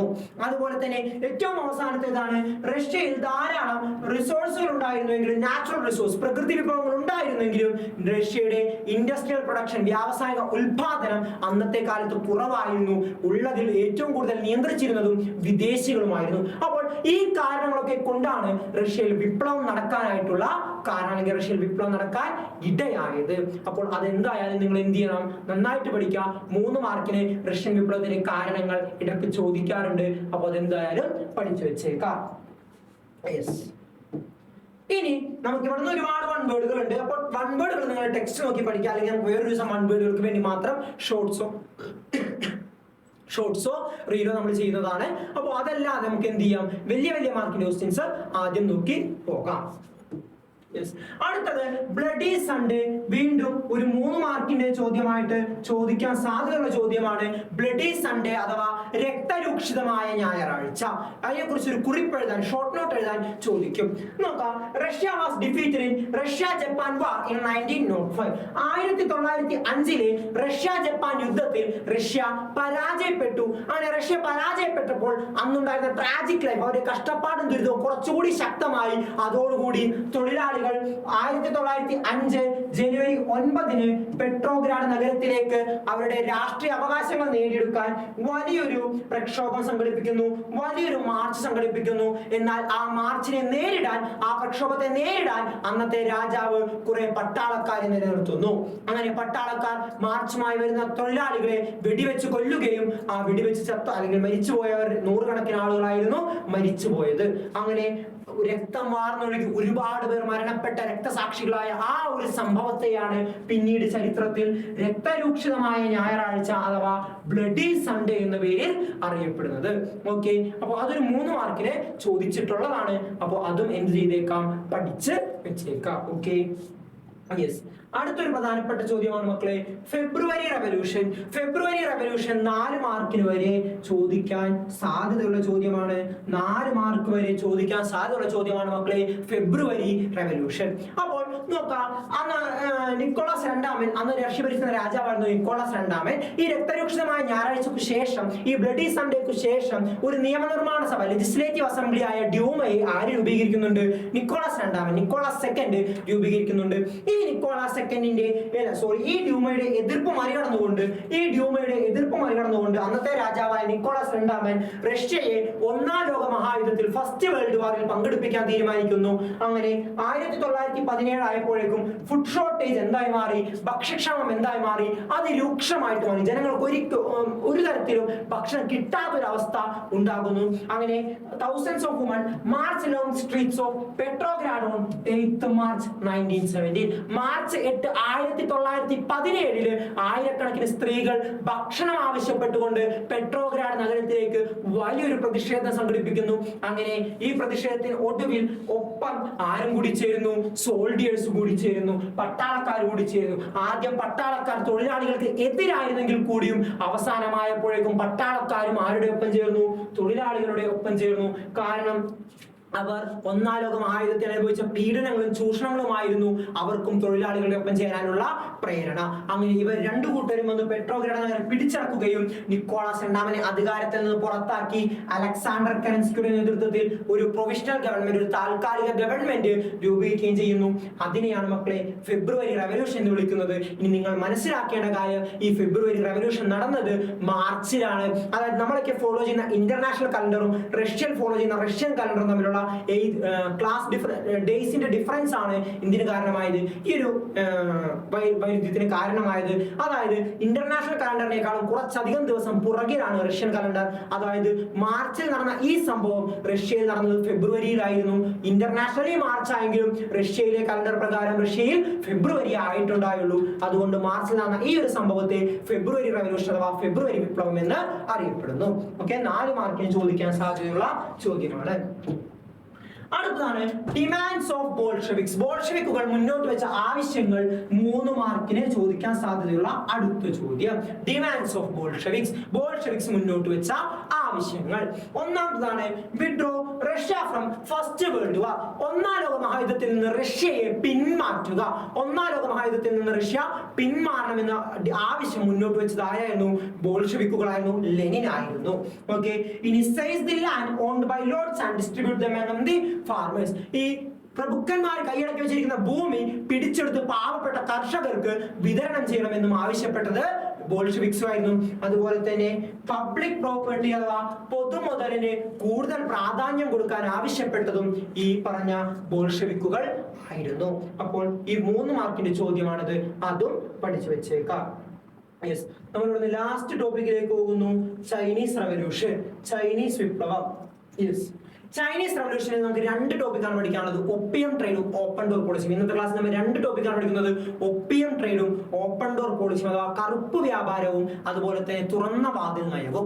നോക്കാം, ഒപ്പിയം ട്രേഡ്, കറുപ്പ് വ്യാപാരം എന്ന് പറഞ്ഞാൽ ചൈനയിൽ ഉണ്ടാക്കുന്ന സാധനങ്ങൾക്ക് യൂറോപ്പിൽ വൻ ഡിമാൻഡ് ആയിരുന്നു. Chinese products were in great demand all over Europe. യൂറോപ്പിൽ ചൈനീസ് ഉൽപ്പന്നങ്ങൾക്ക് വലിയ വലിയ ഡിമാൻഡ്, ഭയങ്കര ആവശ്യകതയായിരുന്നു. അപ്പോൾ ചൈനക്ക് ഇതിലൂടെ വലിയൊരു ലാഭം ഉണ്ടാവുകയും യൂറോപ്യൻ ട്രേഡേഴ്സിന്, യൂറോപ്യൻ കച്ചവടക്കാർക്ക് ഇതിലൂടെ വലിയൊരു നഷ്ടവും ഉണ്ടാകുന്നു. അപ്പോൾ ഈ നഷ്ടം എങ്ങനെ തിരുത്താമെന്ന ആലോചനയിൽ യൂറോപ്യൻസ് ചെയ്ത ഒരു കാര്യമാണ് മക്കളെ എന്ത്? ഇതിന്റെ ഒരു മറുപടി എന്നാണ്, അല്ലെങ്കിൽ ഇതിന്റെ പരിഹാരം എന്നോണം ചൈനയിലേക്ക് അവർ എന്ത് കയറ്റിയേക്കുന്നു? ഒപ്പിയം എന്ന് വിളിപ്പേരുള്ള, കറുപ്പ് എന്ന് വിളിപ്പേരുള്ള ഒരു ലഹരി പദാർത്ഥം കയറ്റിയേക്കുന്നു, കഞ്ചാവ് പോലത്തെ സാധനം കയറ്റിയേക്കുന്നു. അങ്ങനെ അത് ഉപയോഗിച്ചതോടുകൂടി ചൈനീസിലെ ജനങ്ങൾ മെന്റലി, മാനസികമായിട്ടും അതുപോലെ തന്നെ എക്കണോമിക്കലി, സാമ്പത്തികമായിട്ടും യൂറോപ്പിന്റെ അടിമകളായിട്ട് മാറുന്നു. കാരണം അത് ഉപയോഗിച്ചതോടുകൂടി അവരെ സ്ഥിരത നഷ്ടപ്പെടുന്നു, ബോധം നഷ്ടപ്പെടുന്നു, ബുദ്ധിയും ബോധവും ഒന്നും ഇല്ലാതായ ജനങ്ങളെ എളുപ്പത്തിൽ ചൂഷണം ചെയ്യാൻ യൂറോപ്യൻസിന് സാധിക്കുകയും ചെയ്തു. അപ്പോൾ ഇതാണ് ഒപ്പിയം ട്രേഡ്. നിങ്ങൾക്ക് സിമ്പിൾ ആയിട്ട് മനസ്സിലാവുന്ന ഭാഷയിലാണ് എഴുതി തന്നിരിക്കുന്നത്, അതേപോലെ തന്നെയാണ് പറഞ്ഞു തന്നിരിക്കുന്നത്. ഈ പറഞ്ഞൊരു സാധനം കഥ പോലെ എഴുതി വെച്ചാൽ നിങ്ങൾക്ക് മാർക്ക് കിട്ടും.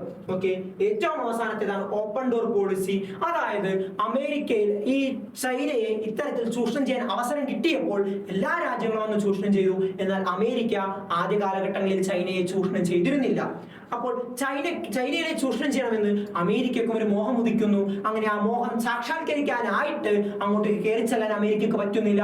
അവിടെ കാരണം അമേരിക്കക്ക് ഒരു സ്പേസ് ഇല്ല.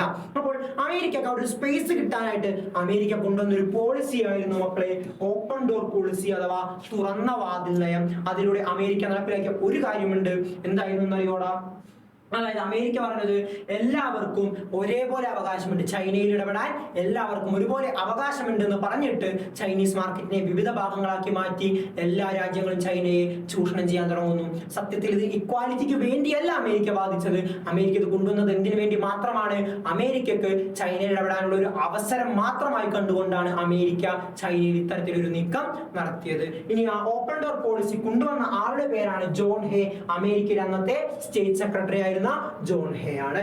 അപ്പോൾ ഇത്രയുമാണ് നമ്മൾ ഇന്നത്തെ ക്ലാസ്സിൽ ഡിസ്കസ് ചെയ്യുന്ന വളരെ പ്രധാനപ്പെട്ട ചോദ്യങ്ങളാണ് നമ്മൾ ഇന്നത്തെ ക്ലാസ്സിൽ ഡിസ്കസ് ചെയ്തിരിക്കുന്നത്. എല്ലാവർക്കും മനസ്സിലായെന്ന് വിചാരിക്കുന്നു. എന്തെങ്കിലും ഡൗട്ട് ഉള്ളവർ ഞാൻ ആദ്യം പറഞ്ഞതുപോലെ തന്നെ എന്ത് ചെയ്യുക, വീഡിയോ ഒന്നുകൂടി റീവൈൻഡ് ചെയ്ത് ഒന്നുകൂടി കാണാം. അപ്പോൾ നിങ്ങൾക്ക് അത് കുറച്ചുകൂടി ക്ലിയർ ആവും. എന്നിട്ടും ഡൗട്ട് ഉള്ളത് എന്ത് ചെയ്യുക, ഒന്ന് പറഞ്ഞു കഴിഞ്ഞാൽ നമുക്ക് എന്തെങ്കിലും ക്ലാരിഫിക്കേഷൻ വേണമെങ്കിൽ വേറൊരു വീഡിയോ വെച്ച് ചെയ്യാവുന്നതാണ്. കമന്റ് ബോക്സിൽ അറിയിക്കാം. അപ്പോൾ എല്ലാവർക്കും വീഡിയോ ഇഷ്ടപ്പെട്ടെന്ന് കരുതുന്നു. ഇഷ്ടപ്പെട്ടാൽ ലൈക്ക് ചെയ്യുക, ഷെയർ ചെയ്യുക, സബ്സ്ക്രൈബ് ചെയ്യുക. അതുപോലെ തന്നെ നിങ്ങൾക്ക് എന്തെങ്കിലും അഭിപ്രായങ്ങൾ ഉണ്ടെങ്കിൽ അത് കമന്റ് ബോക്സിലൂടെ അറിയിക്കാം. Okay, by.